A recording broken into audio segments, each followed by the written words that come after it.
Dans la dernière vidéo, j'arrivais en Écosse. Ça faisait 5 ans que j'y avais pas remis les pieds et autant de temps que je n'avais pas revu mon papa. J'ai passé une première semaine incroyable où je jonglais de découverte en découverte avec des paysages toujours plus incroyables les uns que les autres. Et tu le sais, l'enjeu à travers mes voyages, c'est de montrer qu'on peut se faire plaisir tout en ayant un mode de vie sain. C'est pourquoi je t'ai montré comment bien manger et comment s'entraîner malgré un rythme de vie assez soutenu. Et là, on est sur le départ pour aller faire un tour dans l'Écosse profonde. Et accroche-toi parce que t'es pas prêt pour ce que tu vas voir. Mais avant ça, on a pas mal de kilomètres à avaler et je dois dire que les paysages sont tellement fous qu'on ne voit pas le trajet passer. Et en plus, on a eu beaucoup de chance puisque jusqu'à présent, on n'a pas eu un seul jour de pluie. Et ça, en Écosse, en 7 jours, c'est plutôt rare.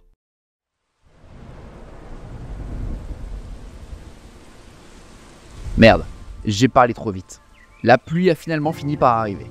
Et ça, peut-être au pire moment, parce que sur la route, on avait prévu de s'arrêter, voir un monument, que dis-je, à un endroit emblématique de l'Écosse et de tous les fans d'Harry Potter. Tu l'auras sans doute reconnu au loin, on est au pont du Poudlard Express. Bon, pour cette fois-ci, on passe notre tour, on le verra seulement de loin, parce qu'on n'est pas du tout équipé pour affronter la pluie et le chemin boueux qui te permet d'aller au-dessus du pont. Alors en temps normal, on se serait dit, c'est pas grave, on y va quand même. Mais on a préféré miser sur la route du retour, où on savait qu'on allait forcément repasser par là, en espérant qu'il fasse un meilleur temps. On reprend donc notre route pour finalement arriver en fin de journée à notre destination. Et pour l'occasion, on a loué un petit mobil-home dans un petit coin de paradis, de quoi s'immerger dans l'ambiance des Highlands écossaises.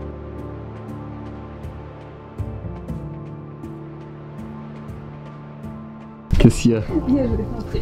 On dirait que je suis Gollum. Il y a Gollum qui va dans la quête de l'anneau. Alors je te fais découvrir, rentrez par ici s'il vous plaît. C'est quoi? Rentrez par ici, il y a les toilettes. Ah. Bon.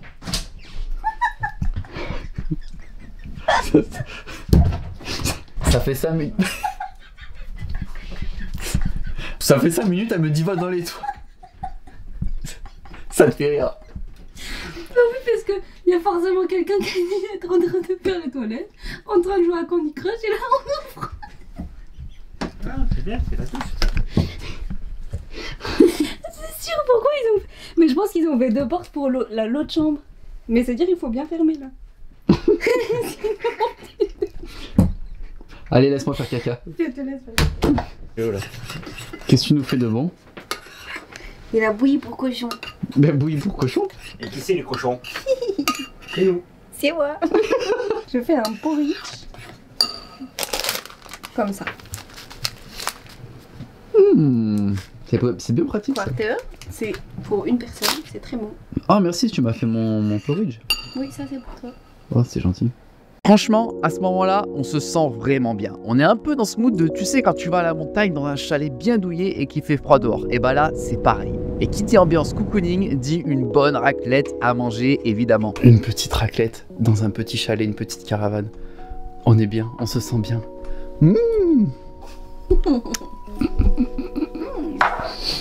C'est bon? Oh lolo.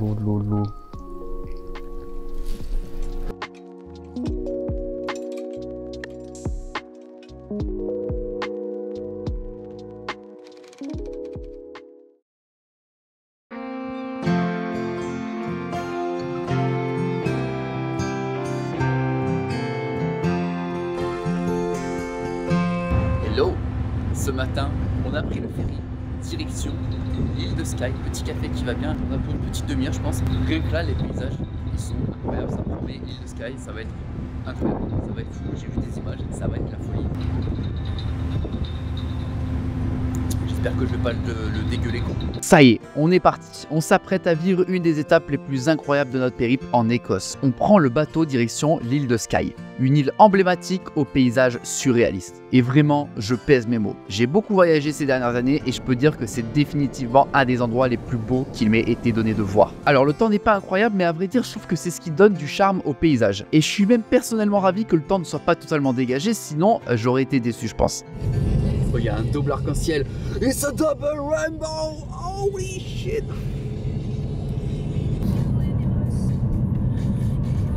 Mais c'est fou. Bon, par contre, la pluie, on s'en passerait bien quand même. On roule désormais vers le point le plus à l'ouest de l'île, toujours en découvrant des lieux somptueux pour arriver vers un phare emblématique de l'île de Skye, le phare de Nith Point. Ce que je peux dire, c'est que ça souffle très fort là-bas, donc compte pas sur moi pour parler face caméra une fois sur place, parce que concrètement, tout ce que tu aurais pu entendre, bah c'est ça. Le phare, il est bien joli, mais là, il est quand même vraiment loin. Il était alors temps d'entamer une petite marche périlleuse avec un tout petit dénivelé. Et ça tombe bien, parce qu'avec la raclette de la veille, j'avais bien besoin d'une bonne marche de digestion. Je sais pas si c'est mon côté masochiste qui parle, mais en vrai, je suis content de devoir en chier autant pour aller jusque là-bas. Parce que tu le sais, et je ne le répéterai jamais assez, mais marcher, c'est la vie. Et il faut vraiment que tu marches le plus possible quand on a l'occasion, parce que c'est ce qui te permettra de rester en forme et de perdre du poids. On avance bien, mais vu que je suis un peu con, au lieu d'aller directement au pied du phare, j'ai préféré gravir cette petite montagne que tu peux voir juste là, pour avoir une meilleure perspective du paysage. Et évidemment, j'ai entraîné mon loukoum avec moi, équipé de sa plus belle couverture, parce que franchement, il faut le dire, ça caillait fortement. Mais ça en valait la peine, puisqu'on avait à ce moment-là le sommet pour nous tout seuls.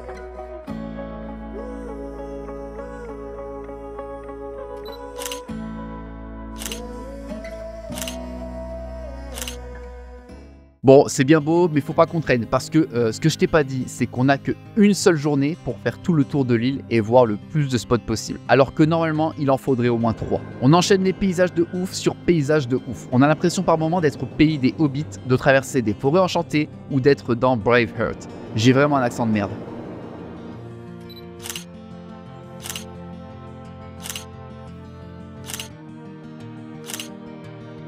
L'heure du repas a sonné, on en a profité pour avaler des sandwichs qu'on s'était préparés la veille. Et honnêtement, les sandwichs, c'est une valeur sûre si t'es en quête d'être fit. T'as des glucides avec le pain, des protéines si tu mets du jambon, du poulet, du bacon ou n'importe quelle autre viande, des crudités et des lipides si tu rajoutes du fromage. En plus de ça, c'est vraiment pas cher, c'est le top. On reprend la route, on rencontre des habitants de l'île, on galère sur la route parce que oui, il faut préciser que la majorité des routes sur l'île sont ce qu'on appelle des single track, donc des routes à une seule voie. Et parfois, c'est vraiment compliqué de se croiser avec d'autres véhicules. Mais heureusement, tous les 200 ou 300 mètres, il y a généralement une petite encoche sur la route qui permet de laisser passer ceux d'en face. Bref, on roule pour finalement arriver et voir une des choses les plus belles que j'ai jamais vues de toute ma vie. C'est moi. Alors non, pas exactement, mais plutôt ça.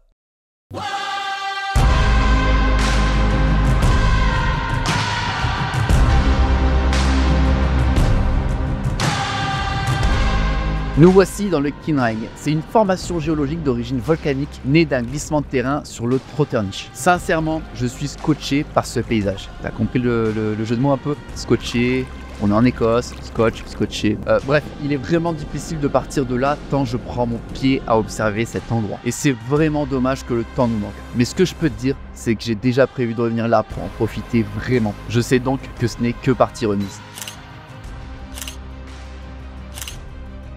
Direction maintenant vers la dernière étape de la journée, le Holman of Storr. C'est ce pourquoi tout le monde vient sur cette île. C'est un monolithe haut de 55 mètres qui s'est formé à la suite de l'érosion du Storr, qui est la montagne qui est juste à côté. Alors là, on est à Holman of Storr. C'est très connu ici. Et la légende, elle dit qu'un géant, un jour, a été enterré ici et que un membre de son corps dépasserait encore du sol.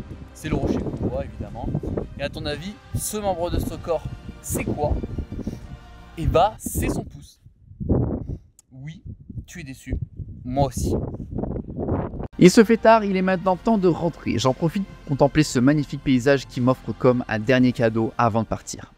Le jour suivant, on part très tôt le matin pour revivre une journée à 1000 à l'heure une nouvelle fois. Cette fois-ci, c'est non pas pour se rendre sur l'île de Skye, mais pour aller sur l'île de Mull, un peu plus au sud. Comme il est encore très tôt le matin, on ne croise pas grand monde sur la route. Ou plutôt si, mais des habitants assez particuliers.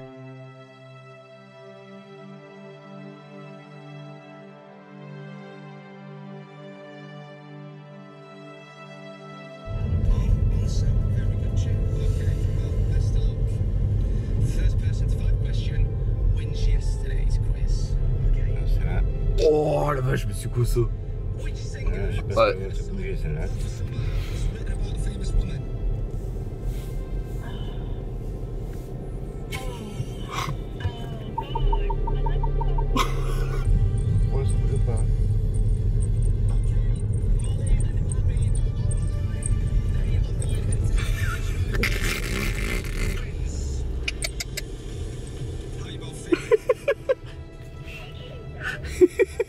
On prend donc le bateau à 7 h du mat, on profite de ce court moment de répit. On peut dire que c'est un peu le calme avant la tempête. Bon, sauf que là c'est cool, on n'a pas un brin de vent.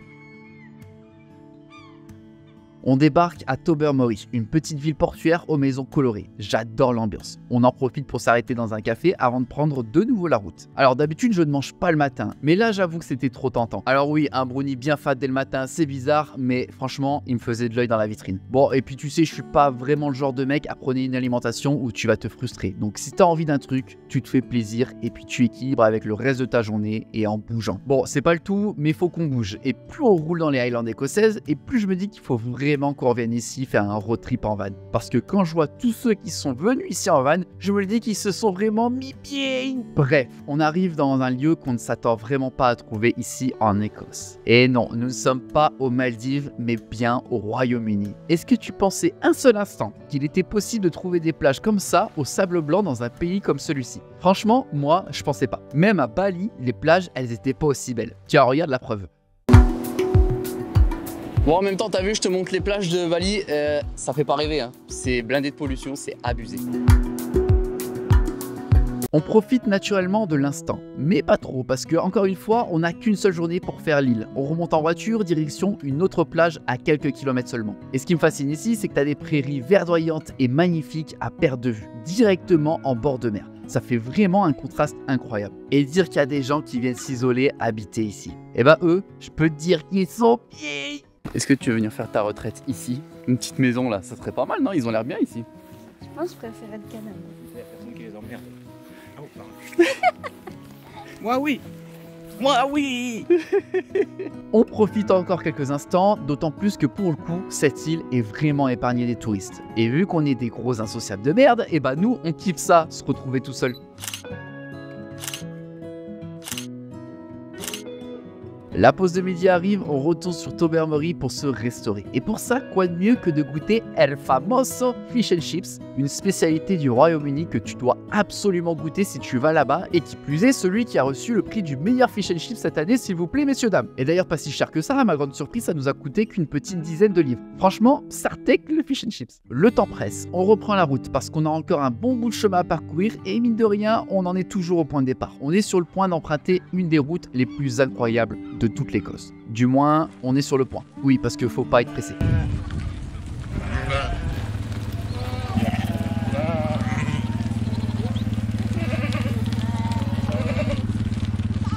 Cette fois-ci, c'est la bonne. On est définitivement en route vers le sud de l'île. Et pour ça, on a traversé la baie 8035. Note bien ça quelque part si tu te rends là-bas un jour, parce que crois-moi, tu te boufferais littéralement les couilles d'être passé à côté de cette route. Pardon, je m'excuse, je suis impoli, mais j'insiste, ne passe pas à côté si tu vas là-bas.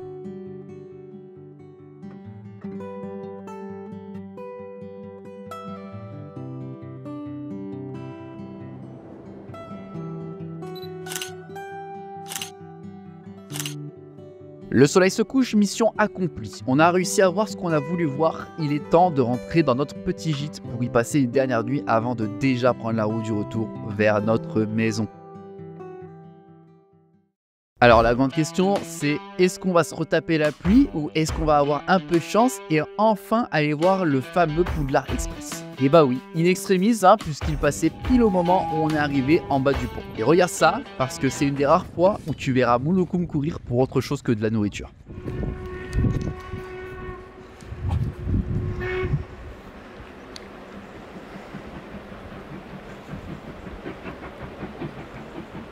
Là, il envoie la fumée là.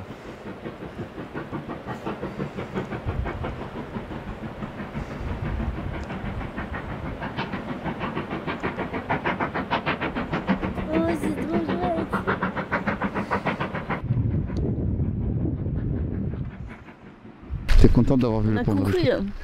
J'ai fait le sport de l'année. Est-ce que tu as vu Harry? J'ai pas vu Harry, je suis pas contente. Il m'a pas fait coucou. T'es contente d'avoir vu le train quand même? On a vu le train. Il fait si chouchou. Bon, on n'allait pas s'arrêter là pour autant, c'est vrai que la perspective vue d'en haut valait le coup d'œil. Et même si on n'a pas le train, et bah franchement, ça rend vraiment bien. Et je sais pas si tu savais, mais il se trouve que le lac sur lequel se trouve le château de Poudlard est juste à côté. On en prend plein les yeux, c'est juste incroyable.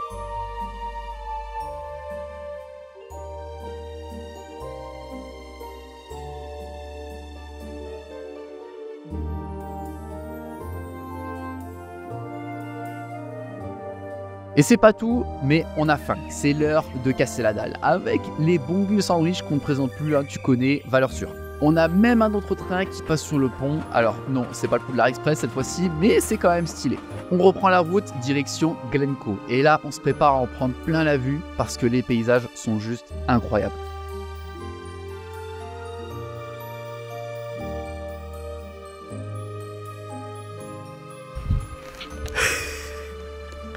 Ça se passe bien? On prend notre pied, surtout mon père apparemment, hein, et on profite de nos derniers instants avant de définitivement rentrer sur Montrose et de laisser les Highlands écossaises derrière nous.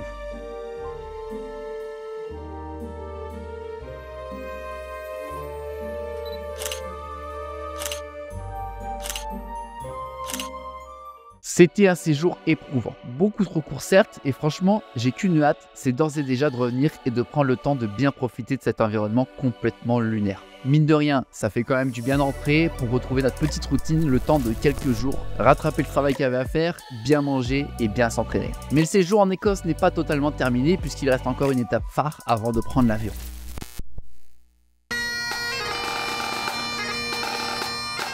Édimbourg.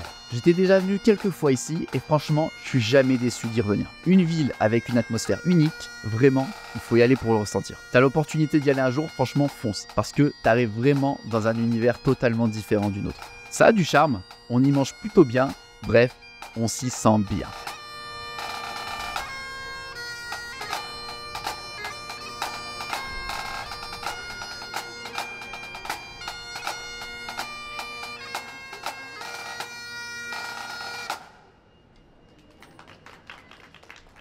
Et bah voilà, quelle aventure incroyable. L'Écosse, c'est une vraie dinguerie. J'espère que tu as bien kiffé ces paysages, notamment avec les plans drone, parce que c'est vrai que la perspective vue du dessus, elle est ouf. Notamment les plages paradisiaques, je m'attendais pas du tout à trouver ça en Écosse.